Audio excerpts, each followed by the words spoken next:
Հայկական ավանդական կերակրատեսակների մեջ ամենահետաքրքիրը խաշն է։ Ժողովուրդը հաճախ ասում է՝ «Էլ ինչ տղամարդ, որ խաշ չսիրի», որովհետև խաշը համարվում է տղամարդու կերակուր։ Դա ժամանակին, իսկ մեր օրերում խաշը սիրում են նաև կանայք։ Խաշն ունի իր պատմությունը։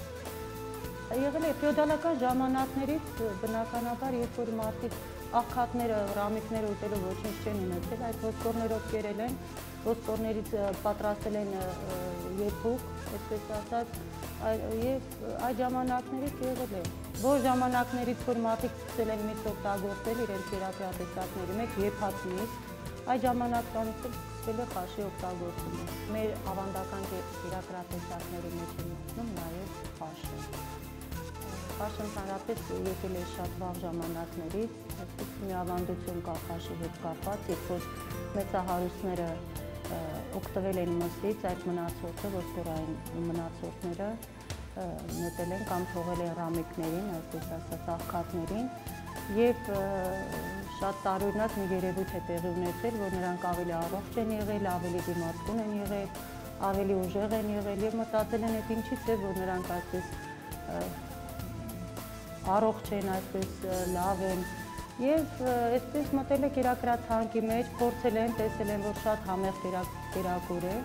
շատ օգտակար է, շատ շուտ մարսող սննդարար կերակրատեսակների մեջ է մտնում եւ որոշել են, որ իրենք էլ օգտագործեն եւ այդպես մտել է մեր ավանդական ճաշատեսակների մեջ։ Խաշը զուտ հայկական կերակրատեսակ է։ Խաշը միայն հայկական, այսպես ասած, կերակրատեսակ է, ընդունված է միայն հայերի մոտ եւ ունի շատ համախմբող, այսպես ասած, տրամադրություն ստեղծող հատկություն, հատկապես խաշի սեղանների շուրջ հավաքվում են շատ մտերիմներ, շատ այսպես բարեկամներ, հարազատներ եւ անկախ ամենից ստեղծում է ջերմ մթնոլորտ։ Խաշին համապատասխանող խմիչքն է համարվում բացառապես օղի։ Խաշն իսկական խաշ չի լինի, եթե դրա հետ չլինեն չոր լավաշ, բոխկ, սխտոր, հանքային ջուր, կանաչեղեն, ցանկալի է նաև թթու։ Եթե շատ տարիներ առաջ խաշն ուտում էին միայն վաղ առավոտյան, ապա հիմա խաշի երկրպագուները խաշ վայելում են անգամ գիշերը։ Վերջին շրջանում տարածված է խաշը ուտել գցալով, բայց ավանդական խաշը անպայման պետք է ուտել մատներով, այլապես խաշը չի լինի իսկական խաշ։ Քանի որ գտալը որպես սպասքի տեսակ հայտնաբերվել է շատ ավելի ուշ, քան գոյություն է ունեցել խաշը, դրա համար միանգամայն բնական է, որ խաշն ուտում են մատներով, ինչպես շատ այլ ճաշատեսակներ։ Սակայն այսօր մատներով խաշ ուտում են, որպեսզի հավատարիմ մնան արարողակարգին։ Հայաստանի շատ շրջաններում, համարյա թե բոլոր շրջաններում ուտում են խաշը, ընդունված շատ լավ ընդունված կերակրատեսակ է եւ հատկապես մեծ արարողությունների ժամանակ հաջորդ օրը անպայման խաշը պարտադիր պետք է լինի սեղաններին։ Եթե հարսանիք է լինում, հարսանիքի հաջորդ օրը անպայման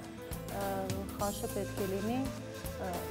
դե բնական է գյուղերում, շրջաններում, երբ որ կենդանի են մորթում նախապես հարսանիքների նախապատրաստելու համար,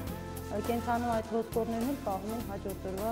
խաշի արարողության համար։ Հատկանշական է, որ խաշով հետաքրքրվում են նաև արտասահմանցի հյուրերը, սակայն ի տարբերություն եվրոպացիների, որոնք մեծ հետաքրքրությամբ են համտեսում խաշը, սփյուռքահայերը խուսափում են մեր ավանդական խաշից, պատճառաբանելով, որ դրանում առկա է խոլեստերինի մեծ քանակություն։ Այնուամենայնիվ, մեր հայրենակիցներից շատերը հաճույքով են ուտում խաշ։